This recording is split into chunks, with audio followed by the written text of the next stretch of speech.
Hello and welcome to the A-League Men's Round 2 recap here on Coastwatch Football. We are live on YouTube and also coming to you on your favorite podcast platform. Thanks everyone for tuning in. Plenty to talk about this week. Of course, the Melbourne Derby. We've got the likes of Wellington and Newcastle picking up their first wins for the season. We got our first glimpse at Adelaide United. And Auckland have defeated Sydney to go top of the table 2 games into their existence. Joining us here live on YouTube, great to see Spencer here, Newey Jets Football, Ryan, Krasdog as well. Hope you guys have enjoyed the weekend's action. And we're going to be going through all 6 games and discussing all the big talking points. We've learned a lot from round 2. We've learned a lot from just these last couple of weeks. And one thing is for sure, we are set for quite a dramatic season.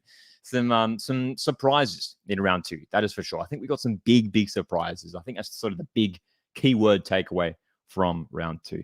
But I hope you guys enjoyed the weekend. Great to see Owen and Troy tuning into the chat as well. 2-times champ as well as West Sydney fan is here. This is the second round recap we are doing, obviously, for this season.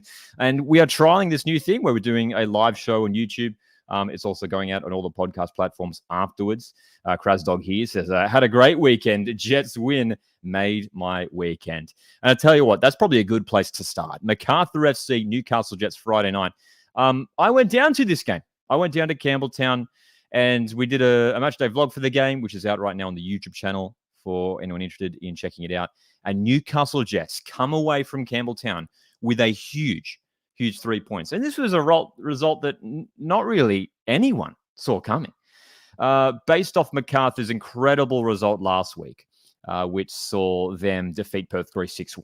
There was a lot of people, myself included, expecting Macarthur FC to come in and put in another big performance and grab a big scoreline against the Newcastle Jets side, who are still maybe figuring themselves out for this season. But Newcastle Jets, man, they did so well to dig deep in that second half and earn the 3 points.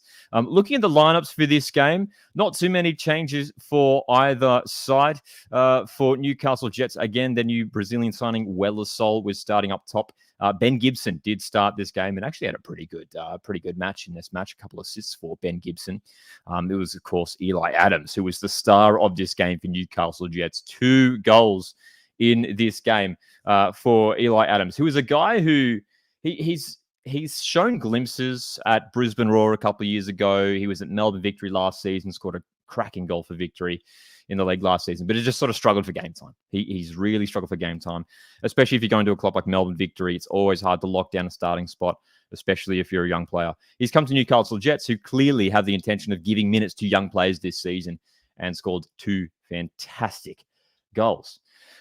So in terms of Macarthur, I mean, they weren't necessarily poor in this game. Like, they were looking dangerous in that first half, a couple of moves on the counter-attack, and that's how they got their goal. Mariniakilis scoring again. He's already got 3 goals for this A-League season, and a lovely cross from Jed Drew. So this Macarthur SC side is still certainly a force to be reckoned with this season.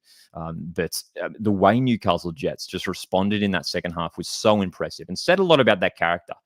2 goals in 4 minutes there for Eli Adams, and they really had to dig deep there. And it was the very end of the match where the big moment came. I mean, 88th minute, the penalty awarded to Macarthur FC.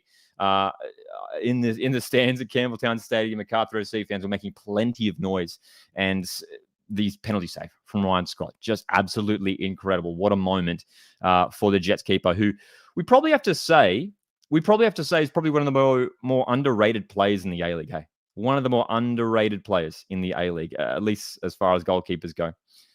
Incredible. Krasdog here in the live chat, who is a Newcastle Jets fan, says, I hope Wellersol can start to shine with both the Bulls and City targeted him in the first 2 games. He showed good glimpses, didn't he? I feel like in the first couple of games, look, he hasn't played the full 90 minutes both times, but playing an attacking role, he's shown little bursts of pace, good dribbling ability. His confidence will grow, obviously, as he gets more game time in this competition.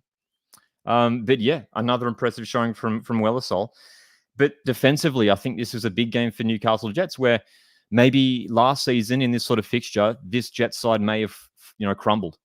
But that back four, Ingham, Shushnya, Natta, Wilmering, I thought those two central defenders, Shushnya and Natta, were fantastic in this game. And obviously Ryan Scott, who was probably man of the match with that penalty save.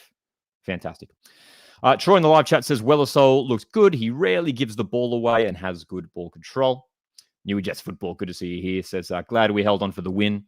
Struggled to hold on to Leeds' last campaign. Massive improvements. And that's the big thing for Newcastle Jets, as you say there, New Jets football.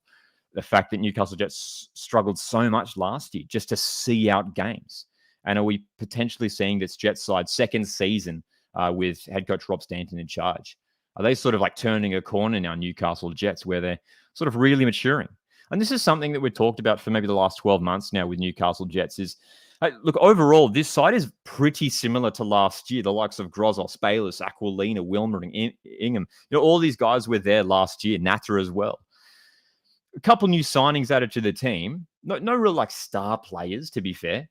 Obviously, Newcastle Jets don't necessarily have the pool of the likes of Sydney FC and Melbourne Victory. But this is a Newcastle Jets side who are just going to continue to, with this sort of a consistent lineup here, consistent, players consistently starting together, generating that chemistry.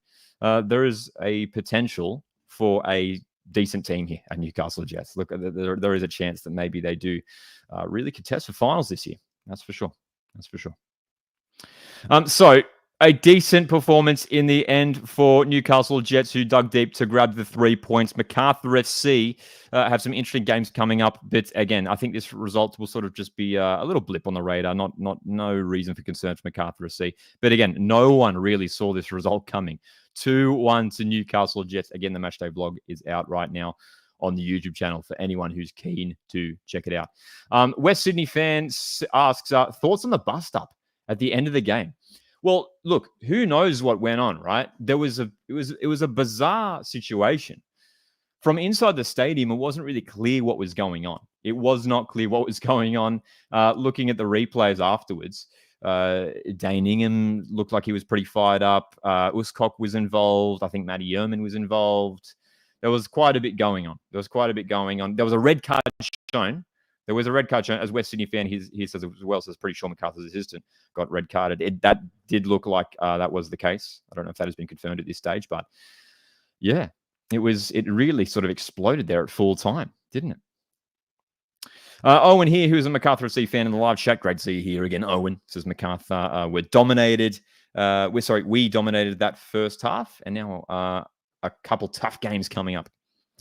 Yeah, it's a test of character coming up for Macarthur FC, who travel to Melbourne Victory next week, who are coming off a very big win in the Melbourne Derby. We are talking about all 6 A-League games in this live round recap. Thank you very much, everyone, for joining us. For everyone here on YouTube, hit the like button to support the stream. You can also consider sending through a super chat. Newer Jets chiming in regards to that full-time scuffle on the field. Says Dane Ingham seemed to be quite angry. I believe something was said. There seems to be a little rivalry starting between us and the Bulls. Yep, indeed. A bit of a rivalry there starting between the two New South Wales teams, Macarthur FC and Newcastle Jets. Great to see everyone here tuning in for our round 2 recap. Next up, we're going to talk about Saturday's games.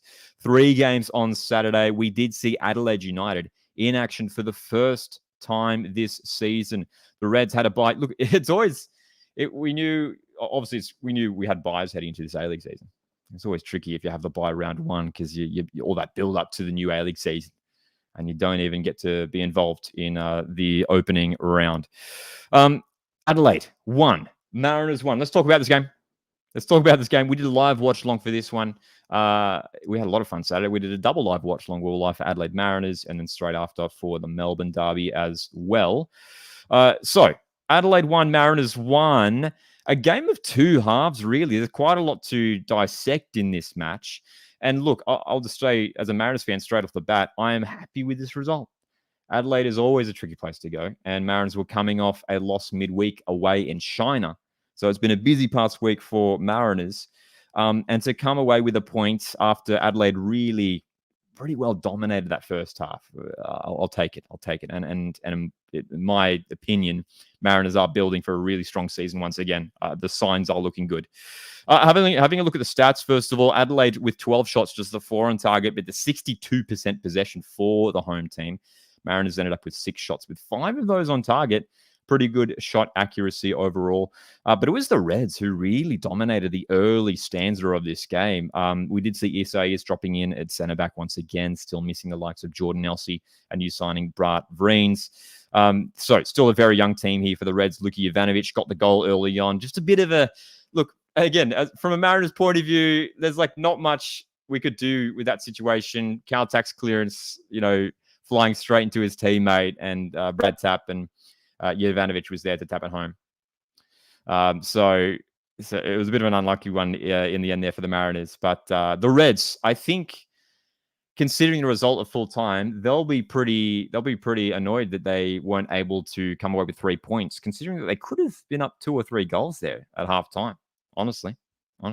Troy here, fellow Mariners fan. Great to see you here. As always, Troy says, we are already 2 points stronger this season than we were at last season. That's a great point, Troy. We should not forget the Mariners struggled big time at the start of last season.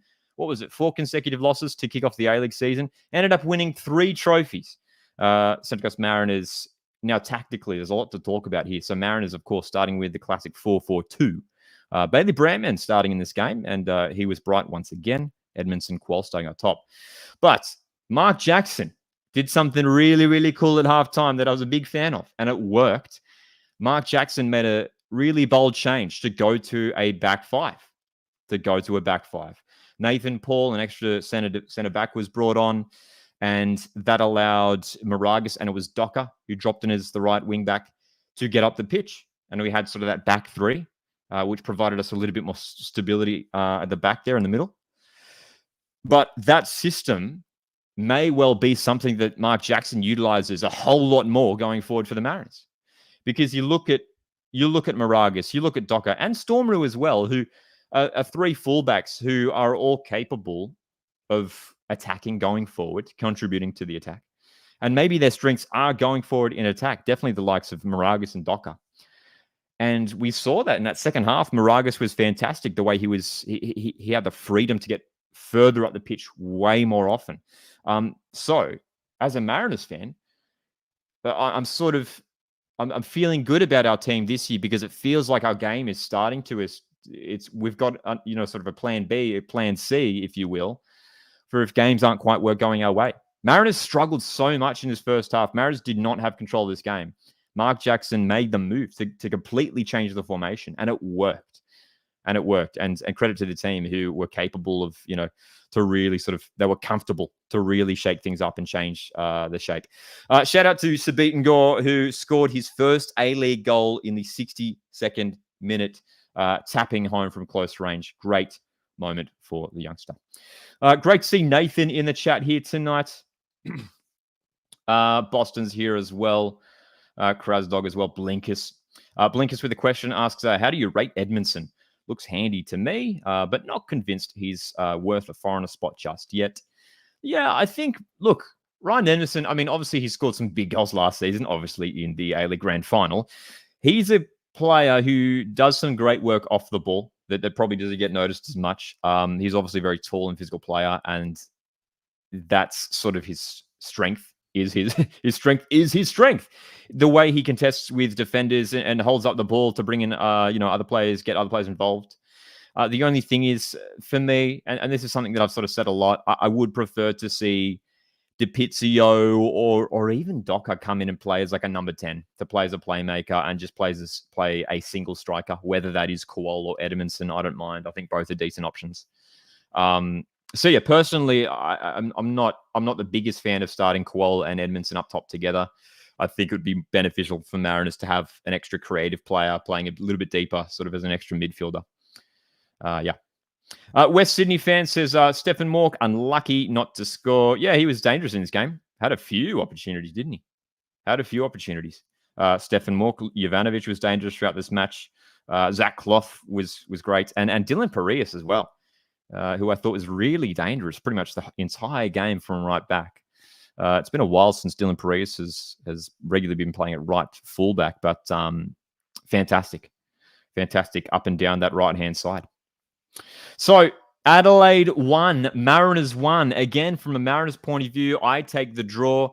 Central Coast Mariners have got 2 points to kick off this season, and we are building for this new season. For Adelaide United, I mean, again, they weren't sort of at their best in this game.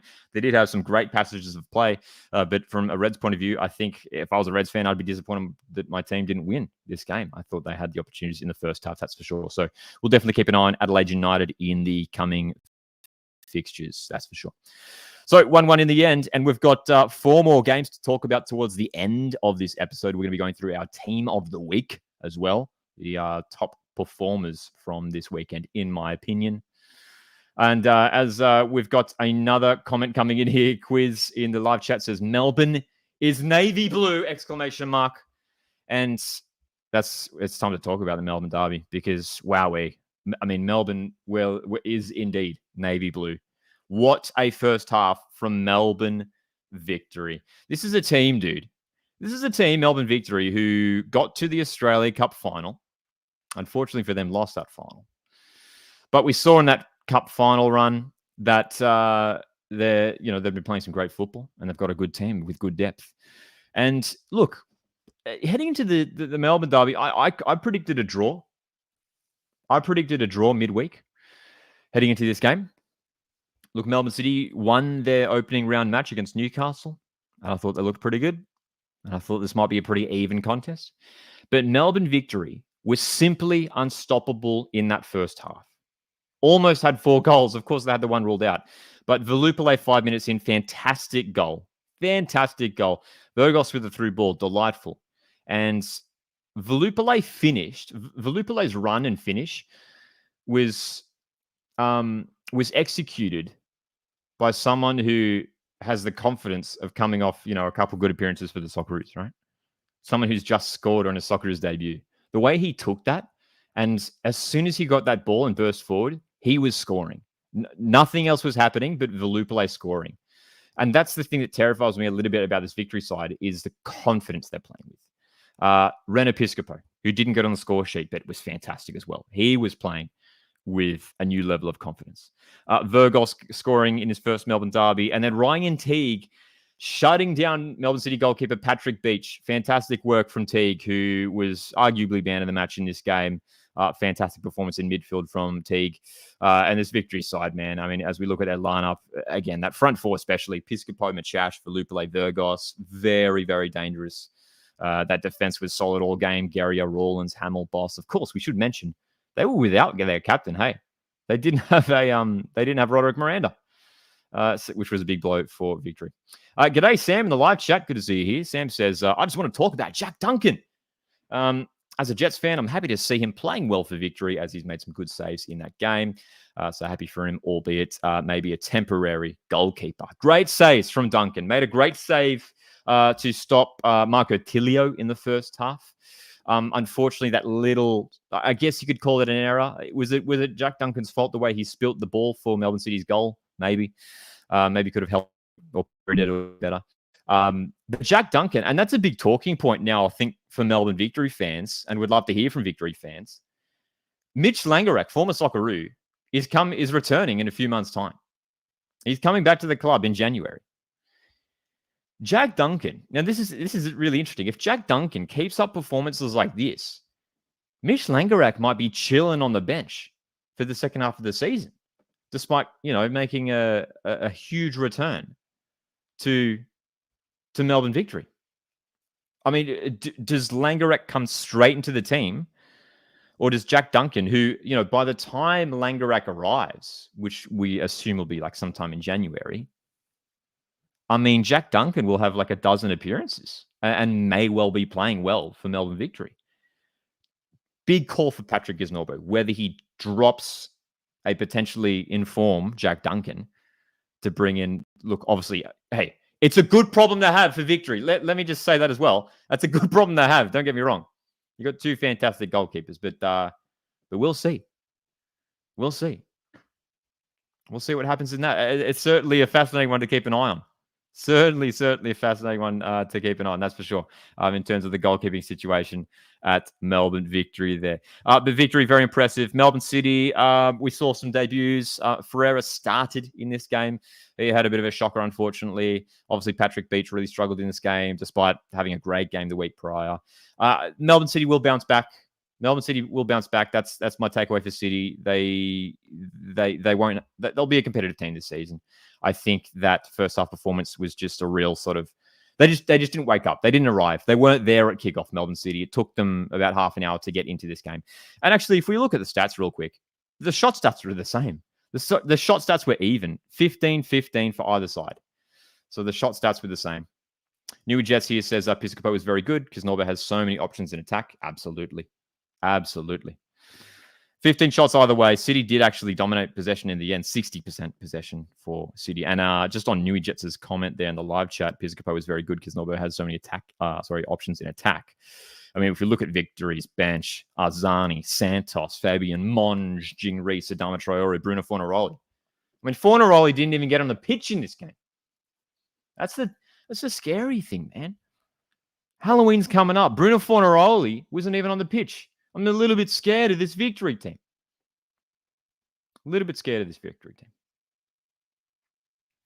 So, look, Melbourne City, I mean, you compare the benches as well. Melbourne City just lacked the quality and experience. Just comparing it to Melbourne Victory's bench, that's for sure. But again, Melbourne City, they'll be strong this season. But a 3-1 win for Melbourne Victory. Just a truly, truly incredible result. And for this Victory team, man, I mean, I guess the question for you guys is, are Melbourne Victory title contenders now? Is it fair to say that they could well win the title this year? It's been a while since they've finished top. They haven't won an A-League championship in, next year. It'll be 7 years, right? 2018. 2018 was the last time that Melbourne Victory won the championship. Yeah. We've got some comments coming in regards to Aziz Beach and that incident in the first half. Sam asks here, Lockie, I assume you're on the boat. That Beach was very, very, and I mean very lucky to still be on the pitch. I'll be honest, during the live watch along, and a bunch of you guys were here for our live watch along of the Melbourne Derby, initially I just thought it was sort of an accidental thing, and I didn't think it was worthy of a red. Looking at the replays, it just looked worse and worse on every angle. Look, was it accidental? Potentially. But still, regardless of that, it's not too dissimilar from the incident with Jimmy Jego in Newcastle last week. So, yeah, that's the thing. I mean, you look at the two incidents and they're not that dissimilar. So, was Beach lucky to still be on the pitch in this game in that first half? Yes, I think so. So, 3-1 in the end for Melbourne Victory. What a win for Melbourne Victory. Kisnorbo side looking good to start this season. They've got Macarthur at home next week, which will be a very, very fascinating game to watch, that's for sure. Great to have so many derbies early on in this season as well. We had the Sydney Derby round 1, Melbourne Derby round 2, and then next week, Wellington Phoenix, Auckland FC. And we'll be talking about the round 2 fixtures, the round 3 fixtures towards the end of the show as well. Thanks, everyone, for tuning in for tonight's live stream. You can hit the like button to support the channel. Greatly appreciate you guys tuning in. We are doing these live round recaps every Sunday evening, 8 p.m. Australian Eastern Daylight Time. No grill today, unfortunately, Intellectual. But so great to see you guys tuning in. Matt is here. Boston is here. Nick is here. Joshua as well. Sam, Troy. Hope you guys have enjoyed the weekend's action. And we've got a few more games to talk about.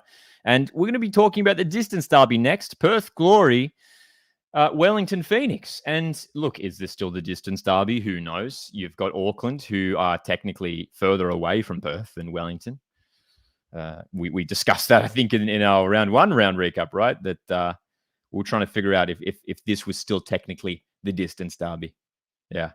Intellectual here says, I can't believe it's already 2 rounds in, man. Yeah, that's right. That's right. It's here. It comes around quick, the A-League. As soon as October arrives, all of a sudden it's A-League time, and we are well into the season now. Ethan here says the New Zealand teams are bossing it, and I love it. Great to hear, Ethan. And yes, Wellington Phoenix getting their first win of the season away to Perth Glory. A lot of eyes on this game in regards to Perth Glory and how they were going to respond after that complete capitulation in Campbelltown last week. And there was somewhat of a response. They were better. I mean, but anything would have been better than last week. They were awful last week, Perth Glory. So there was obviously a slight improvement, but still not good enough. And Wellington Phoenix, I thought they were great in this game. I thought Wellington Phoenix were fantastic in this game. And I tell you what, it could have won 3 or 4-0 easily. The setup here for Wellington Phoenix, I want to talk about it. We're looking at some formations from Google, and this is pretty much what it looks like. It's basically a 5-3-2. But they are so fluid in their formation that you'll see, those wing backs for Wellington Phoenix get so high up the pitch. When Wellington have the ball, Tim Payne and Sam Sutton are basically playing as wide forwards.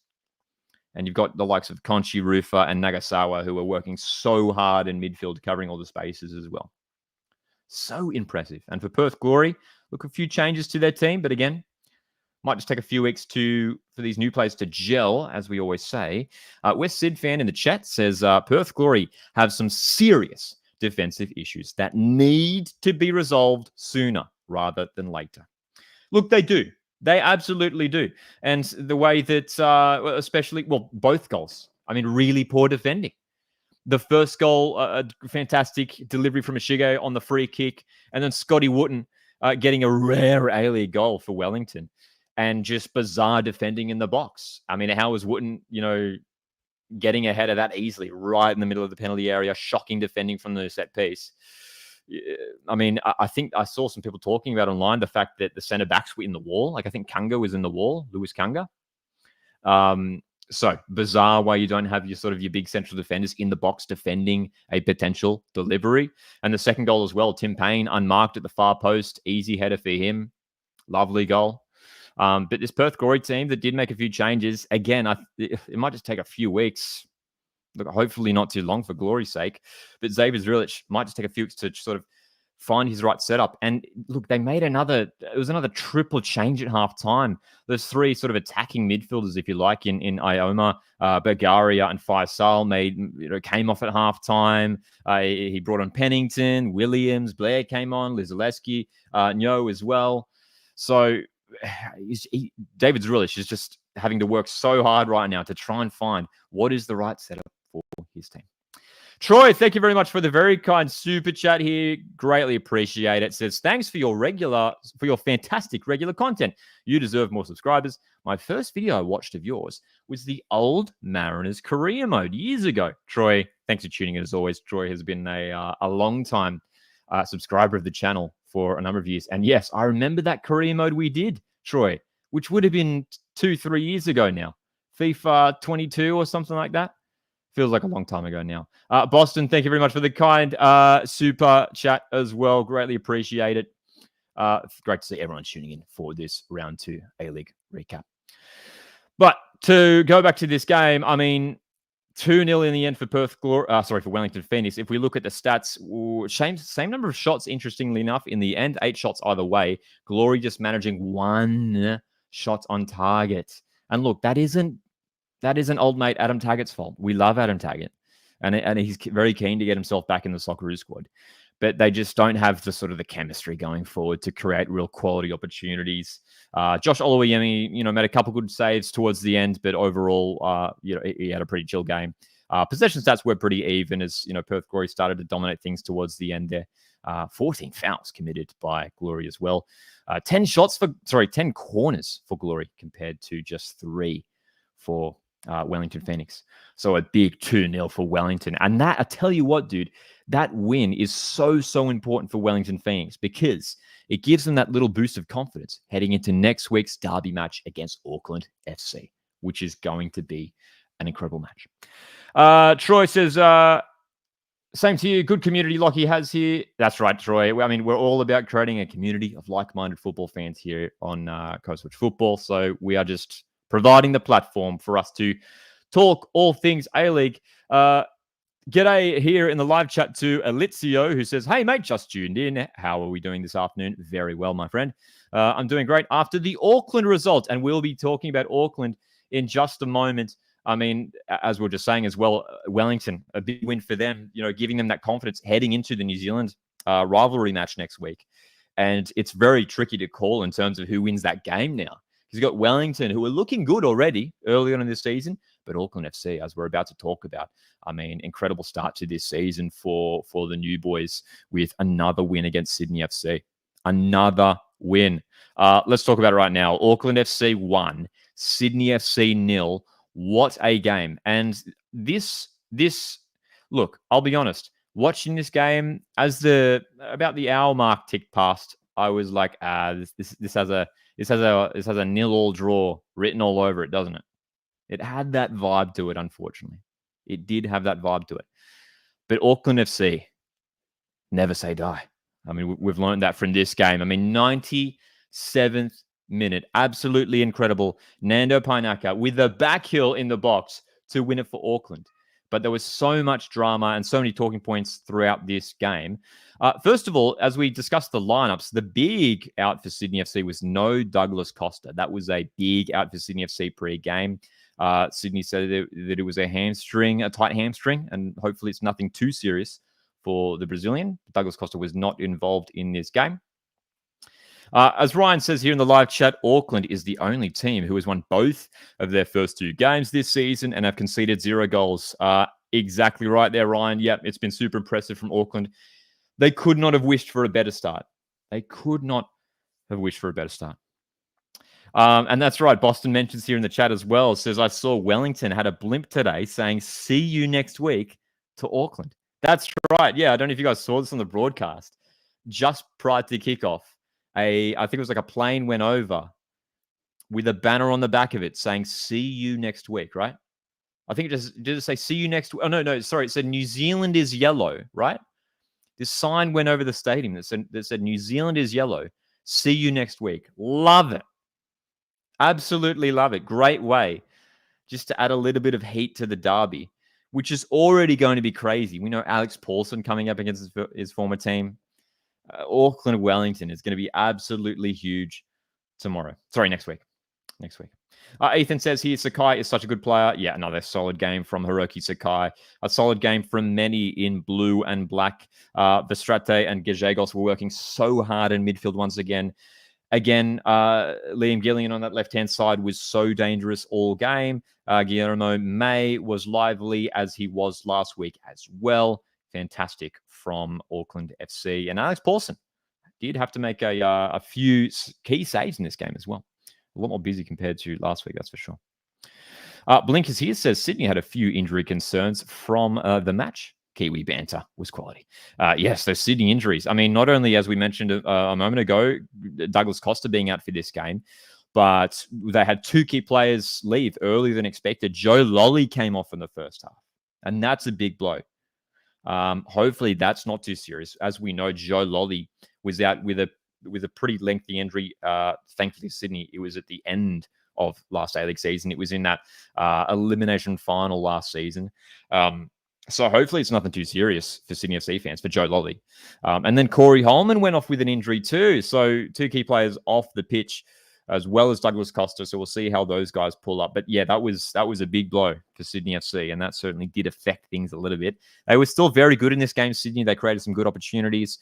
Waheem was great. Leo Senna had a fantastic game in midfield. That midfield battle was super intense the entire game. They got a little bit feisty at times as well. As West Sydney fan says here, Auckland got 14K. Yep, 14,000. Another great turnout for the newest club in the A-League. Fantastic. Absolutely fantastic. Ryan here in the live chat says, if Auckland continue the way they have started this season, they will be final contenders. Absolutely. Absolutely. So impressed with the way this Auckland team has started this season. And again, looking at this side, I mean, a lot of credit has to go to Steve Corica for building this team. And they are looking so good this early on in the season. They're playing a 4-2-3-1 formation. They did make one change for this game. Cam Howison coming into that number 10 role. Jake Brimmer was on the bench today. But that back four is so solid, dude. I mean, Sakai, Hall, Pinaka, and De Vries. De Vries has looked very, very good at left back. Fantastic in this game as well. And obviously one of the best goalkeepers in the A-League, in Alex Paulson.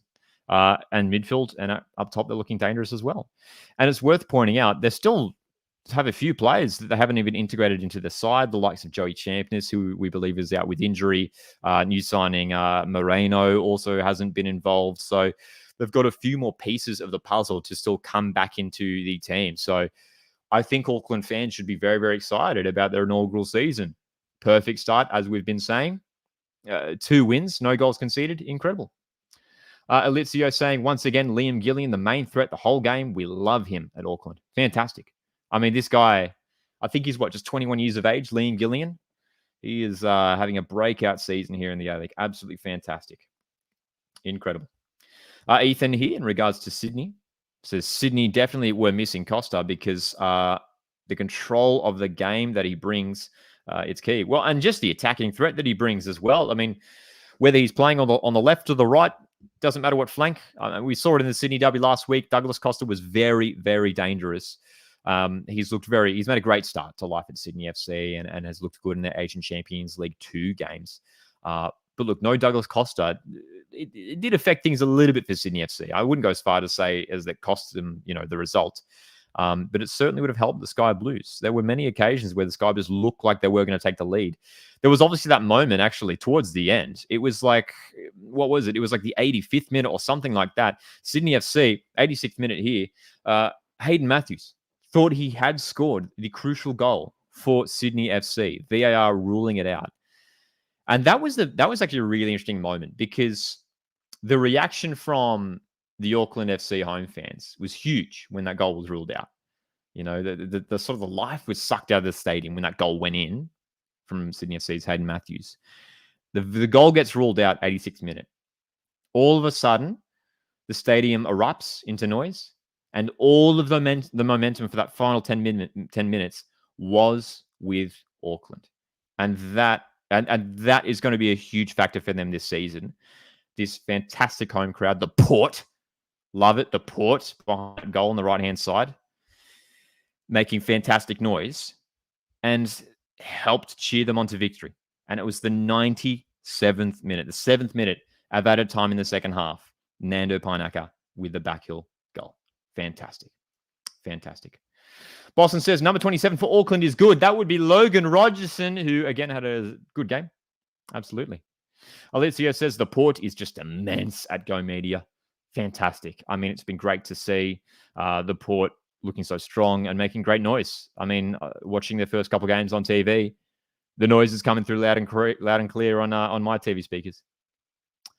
Actually, this is a big talking point. Blinkers mentions here. It's a very right of you to bring that up. Blinkers says VAR missed a dead set pen on Klamala earlier, in my opinion. Yes, 100%. That's actually a big talking point. And I think Sydney FC fans will feel pretty upset about that call. I was stunned. It looked like a certain penalty. And look, personally, I'm not the biggest fan of VAR getting involved. I think they should rarely be used. I think they should be used, in sort of extreme circumstances when it's, as they say, a clear and obvious error. This one was pretty much a clear and obvious error. De Vries, I believe it was Francis De Vries, who basically wrestled Patrick Klamala to the floor. I'm just bewildered how VAR didn't even ask Sean Evans to come over and have a look at the monitor because it looked like a clear foul by De Vries on Sydney FC's Patrick Klamala. Crucial moment in the second half. That really would have changed the complexion of this match. Huge call. Huge call, man. So that was a big moment. I think if Sydney had scored that penalty, they may well have won the game. But I tell you what, man, this result is just huge. As we said, heading into this weekend, this was the game that we're keeping an eye on because whoever wins this game it says a lot about what we can expect from them this season. And with Auckland winning against a good Sydney FC team, yeah, as we were talking about a bit earlier, Auckland FC are going to a good chance to be a finals team this season. I know we're only two rounds in and don't want to make don't want to get carried away too much, but it would take a big fall off from this team to miss out on finals this year. Obviously, the big test for Auckland FC is going to be their away games. We'll see how they go. You know, Wellington had some great form on the road last year, but in the past have struggled. You know, we see Perth, obviously, with their long trips, they struggle on the road. So that's the test for Steve Corica and his team. Go, you know, trips crucially for Auckland FC. They do have a lot of home games in the first few months. The next week is their first away game, but that is still in New Zealand. They travel down to Wellington, and then after that, they are going to Sydney for Unite round to take on Macarthur SC. Yeah. So an incredible result for Macarthur SC. As Alizio says here as well, sorry, did I say Macarthur? I meant Auckland. Alizio says, it looked like to me that De Vries was getting dragged down by Klamala. Obviously, I'm biased, but that's how I remember it. I mean, to be fair, it did look like they were sort of both wrestling with each other. So maybe the referee saw it that way, that they were both wrestling with each other.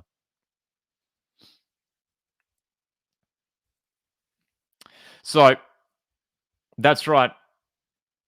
Bulls fans, did you see Costy's vlog at Macarthur? That's right, Intellectual. Thanks for bringing it up. We were down at Campbelltown Stadium earlier this weekend for the vlog for the Macarthur Jets game. Dude, as a neutral, I really enjoyed going down to Campbelltown Stadium. Really unique vibe there. We sat on the grassy hill. It was a fun vibe. Sam says here, thoughts on two peak A-League moments, being big man Grimace doing the toss at the Derby and the playing with the Knicks banner at the Auckland game. If you ask me, it's peak A-League. Yeah, dude. We already touched on the Wellington's banner. Fantastic. Love it. Great way to heat up the Derby. Dude, the Grimace thing was hilarious.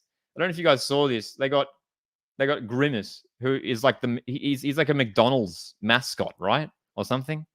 This is like basically this giant purple dude. This guy in a giant purple suit. Just comes out and does the coin toss. Hilarious. Fantastic. And as you say there, Sam, it was certainly a peak A-League moment, that's for sure. Absolutely a peak A-League moment. So that is our discussion on Auckland Sydney FC. A huge 1-0 win for Auckland over the Sky Blues. What a statement from the new boys in the A-League and Sydney FC. Disappointing for them to lose here. We didn't see it coming necessarily. A loss for Sydney this early on. Yeah.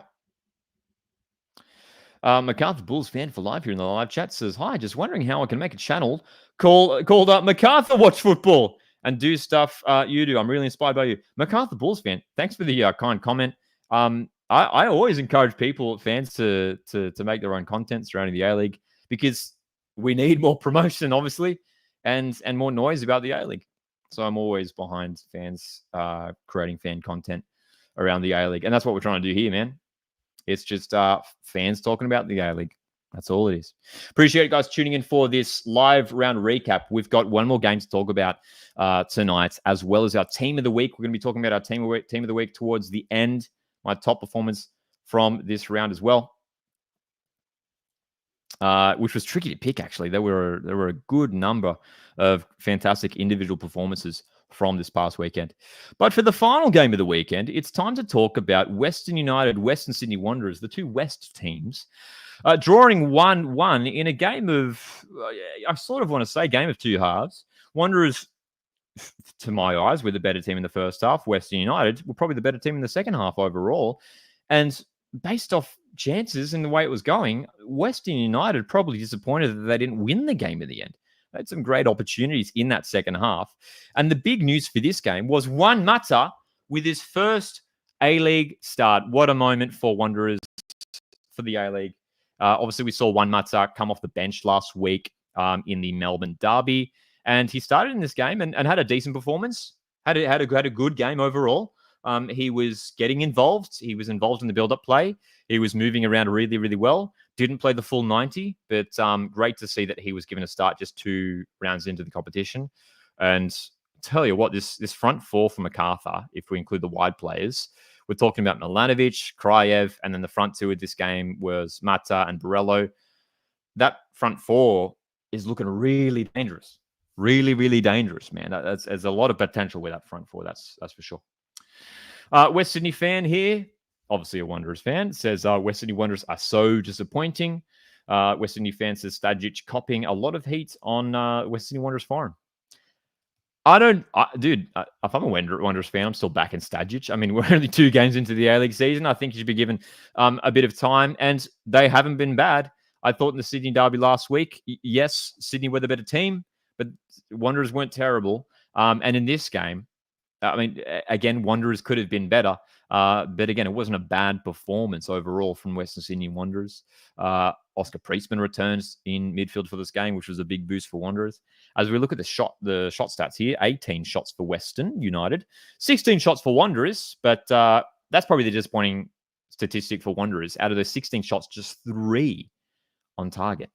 Brandon Barella scoring a nice goal in the first half, but just 3 on target. That is a little bit concerning for Wanderers fans, I imagine. But Western, man, I mean, this is a team. Look, I should talk about Western because I did predict him to finish bottom. All right, and I'm sorry because that was a prediction. I'm not going to shy away from it. Yeah, did I predict Wellington to finish bottom last season and they finished second? Yes. Will Western finish second this year? Probably not. But hey, it'd be crazy if they do. But credit to West United, who are proving me wrong so far. They've been a lot better than what I have anticipated. And again, a team who are playing some young guys. Dylan Leonard, young centre-back. Shamoon, who is more of a natural right back, but he was playing at left back again. I thought Grimaldi was fantastic in this game on the left. And obviously, Ibasuki scoring his first A-League goal for Western. Big moment for the Japanese striker as well. So, Western United, they're looking really competitive this season, taking on 2 decent sides in Wellington and Wanderers and picking up 2 draws. Sort of similar to the Mariners. Obviously, same results as Mariners, right? 2 draws. There is the chance that West United sort of could be a dark horse this season. A dark horse this season. Yeah.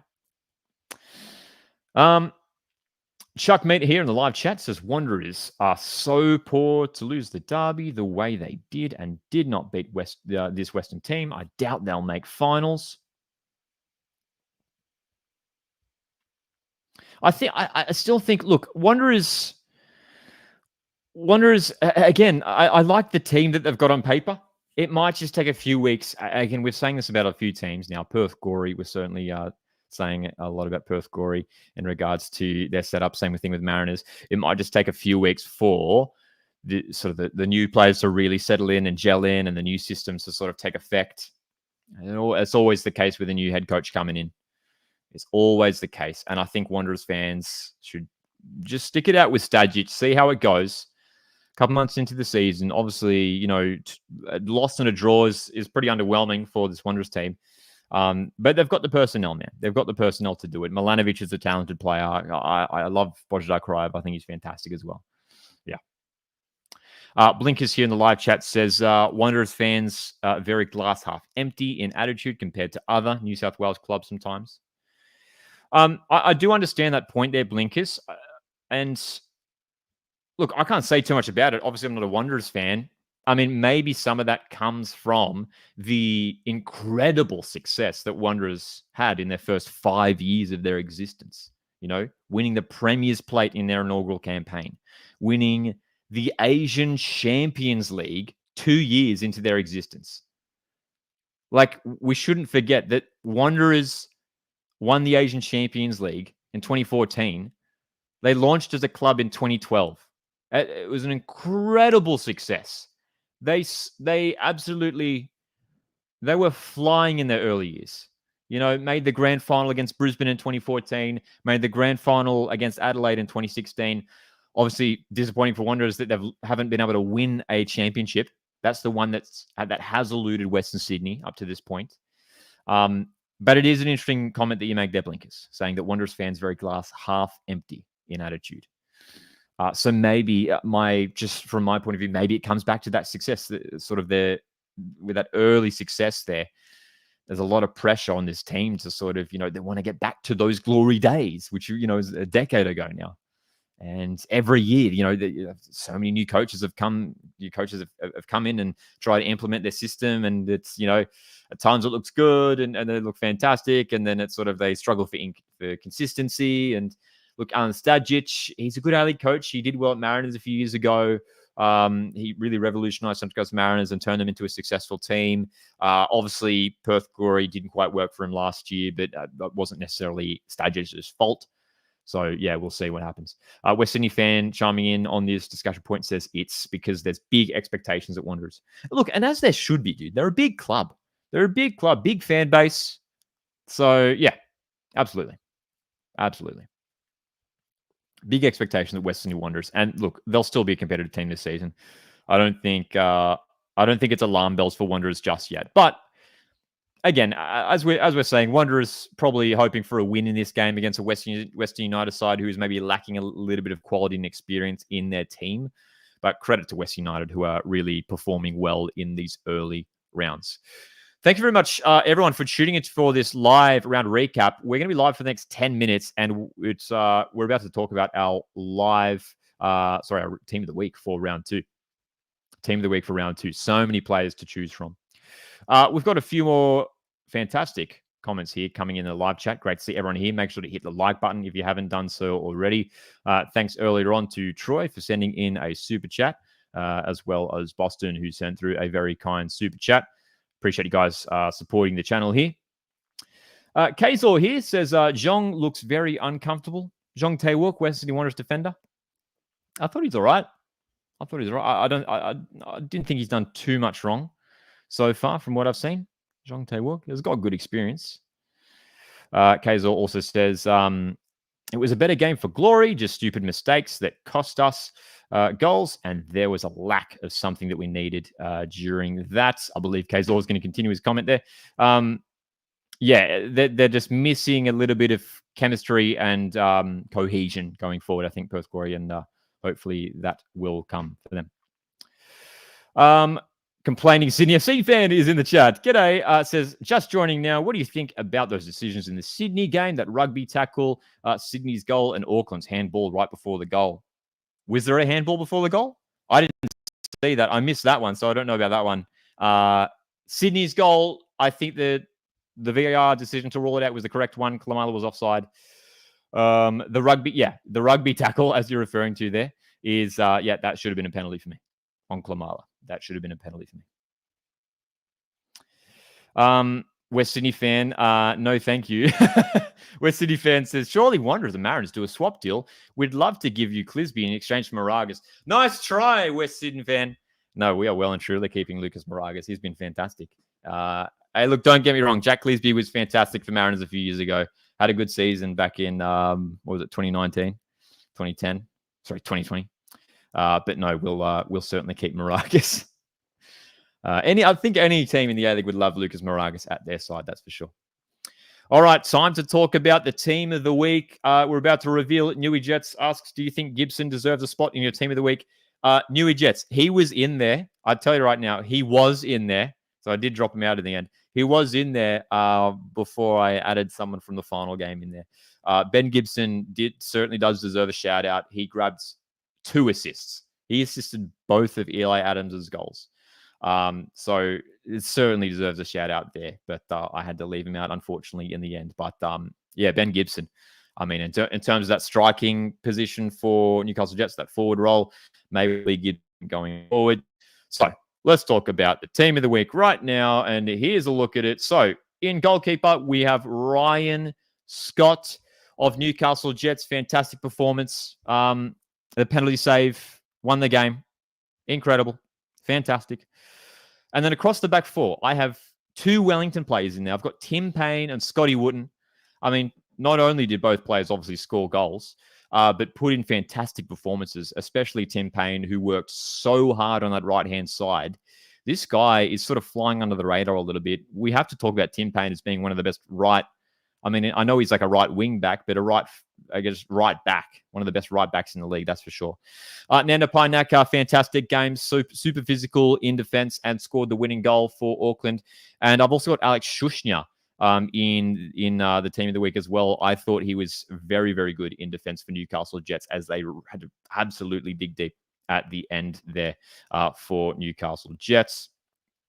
Intellectual says strong team of the week. Newey Jets says yours is very similar to mine. Let's keep rolling through it. We've got Alex Rufer and Ryan Teague in midfield. Alex Rufer, again, incredible performance. One of the best defensive midfielders in the league, as is Ryan Teague, who not only bossed midfield in the Melbourne Derby, but scored that goal.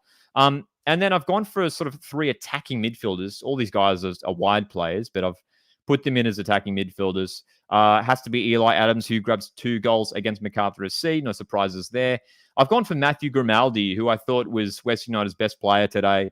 Super lively, played a big role in Western United's goal. Ren Episcopo on the left-hand side, fantastic in the Melbourne Derby. And for my striker for the round 2 team of the week, I've gone for Nikos Fergos. I thought he was great. Nikos Fergos scoring a goal, grabbing an assist as well. Fantastic. Sam says, Lockie, surely Grimace gets a spot in the team of the week, at least on the bench. Oh, dude, he's our manager of the week. He's our coach of the week. You know what we should include in the team of the week is like a meme of the week, right? A peak A-League moment of the week. Because just about every week in the A-League, we have a peak A-League moment. So I'll tell you what, this week, it is going to Grimace doing the coin toss at the Melbourne Derby. Blinker says, yep, Scott was awesome. West Sydney fan can't believe there's no Jack Clisby. Blinkers also says, Yakalish was good again, even though Macarthur lost. Yeah, Yakalish was good. Jed Drew was great. Jed Drew was great. And there was, again, lots of players that I was tempted to put into this team of the week, the likes of Ben Gibson, as we mentioned earlier. There's a bunch of Sydney players who actually thought had a great game today. I thought Leo Sena was very good. I thought Wanis Wahine was lively as well. Yeah, who else? Sam Sutton, I thought was good for Wellington as well. I thought Wellington were fantastic this week as well. So that's my team of the week. Scott, Payne, Wooten, Pineacker, Shushnya, defensive midfield duo of Rufer, Teague, Adams, Grimaldi, Piscopo playing up top just behind Nikos Vergos. So it's always fun doing the team of the week, and we'd love to hear from you guys. Who is your team of the week for the season, or who were just some players that you were impressed with for this season? We're going to tune off in a few more minutes. Always great to have you guys joining us here for this live round recap. We are doing these every single Sunday here, live on the Coast Watch Football YouTube channel. Some final questions coming in here. Let's talk about it. Wolfie asks, can Sydney FC still make the top 6? Absolutely. Sydney will be there, for sure. For sure, dude. 99% chance Sydney FC will be playing finals. Look, obviously disappointing loss for them this season, but they were still great. Sydney FC were very, very good. It was a really high quality game today, the Auckland-Sydney game. I thought it was fantastic watch. Fantastic game. Do I play for a team? Coasty asks Intellectual. I don't. It's been a long time since I've played football. Blinkers suggests here that we should do a ref of the week. That's an interesting suggestion. Who didn't we notice or talk about? That's an interesting call. That's an interesting suggestion. Ref of the week. We might have to take that one on board. Yeah. G'day to Aussie Box from the chat here as well, who says, I believe we are already starting to see how the season will be tied. Also with a few surprises with Newcastle, Auckland, Western, and some drop-offs to come with the good teams. As it always is, the A-League, as tight as ever, hey? As tight as ever. 2 draws for us to start off the season, says Target Frog. Yes, for the Mariners, indeed. But good signs going ahead. Sam here asks, when's the next Socceroos game? Socceroos in action next month. I can't remember the date off the top of my head, but it is November something. I've got a feeling it's the 14th or something like that against Saudi Arabia in Melbourne. Green Figure, g'day, asks, where do Melbourne City go from here? I don't think they have to change all that much. They just have to tighten up a little bit defensively. But overall, Melbourne City will have a good season this year. They will be competitive. They've got a good team. But they've just got to make sure they do not have those defensive lapses like they did in the opening half an hour of the Melbourne Derby. Oh, sorry for that. Sorry about that, Target Frog. Of course, yes, Western United, another team who has picked up 2 draws already this season. So, positive signs for Western, who may be, performing better than I expected, at least early on in the season. So round 3 is just around the corner. Before we tune off here, let's have a quick look ahead to the round 3 fixtures. And Brisbane Roar had the bye for round 2. So Brisbane Roar kick off round 3, and they will be hosting Sydney FC. Now, that's an interesting game because the Sky Blues will want a response after losing to Auckland. So Brisbane, first home game of the season there at Suncorp. And then the big one, Saturday Arvo. These times that we're showing here on YouTube are the Australian Eastern Daylight times. Wellington, Auckland, what a game, man. I mean, two teams in good form already early on this season. That'll be a great watch. Mariners host Perth Glory. You'd imagine Mariners are big favourites to pick up their first win of the season in that game against a struggling Glory team. Wanderers return home on Saturday night next week to take on Adelaide United. Again, fascinating game. Might be tricky one to call. Wanderers hoping to win that one for sure. Sunday, two interesting games. Melbourne Victory Macarthur will be a fascinating watch because you've got Victory coming off that big Melbourne Derby win, and Macarthur SC. Can they score 6 goals again in this game? Probably not, but I think Macarthur will have a response after that disappointing loss on Friday. And then Western United will take on Melbourne City. That game is a Monday night. So we are still going to do our usual Sunday night live stream. We're going to keep that consistent time slot. All right. So everyone knows where to gather each week. So we'll be talking about at least 5 games this time next week. But of course, Western City taking place Monday next week. Newy just asking, are you doing any watch-alongs next week? Not at this stage, but keep an eye on the channel here for updates in regards to watch-alongs. But we will at least be live for the round 3 recap this time next Sunday as well. Sam says here in the live chat, man, a long wait to see the Jets play as we have a bye, then the international break. That's too long for me to wait. Yes, indeed, Newcastle Jets have the bye this coming week. And yes, absolutely intellectual. We, of course, are doing a prediction video for match week 3, as we will do every week this season. Our predictions videos come out every single Wednesday. So keep an eye out here on the channel every Wednesday afternoon. You should see the prediction video here. And also, if for anyone who's podcast listeners, for the podcast listeners here, if you want to catch up on any content here that we're doing on the Coastwood Football YouTube channel, we will be putting out all the stuff on the podcast platforms. So the match reviews, these live streams are going out on the podcast platforms, as well as the round predictions. That's going out on podcast platform. So if you don't have time to watch a YouTube video, if you're on the train to work or school, whack in their headphones, Coastwood Football on Spotify, Apple Podcasts, check it out. Hey guys, thank you very much for tuning in. Thank you very much to Troy and Boston for the kind super chats earlier on tonight. Greatly appreciate it. And as Intellectual says here in the live chat, awesome. Thanks. Have a good weekend, everyone. Absolutely. Have a good week, everyone. Hope you enjoyed round 2. Join us this time next week, Sunday evening, for the round 3 live recap. Really enjoy doing these live streams with you guys and starting the conversation. Have a great week, guys. My name's Lockie. This is Coastwood Football. Hit the like button on the way out, and I'll see you in the next one. Cheers.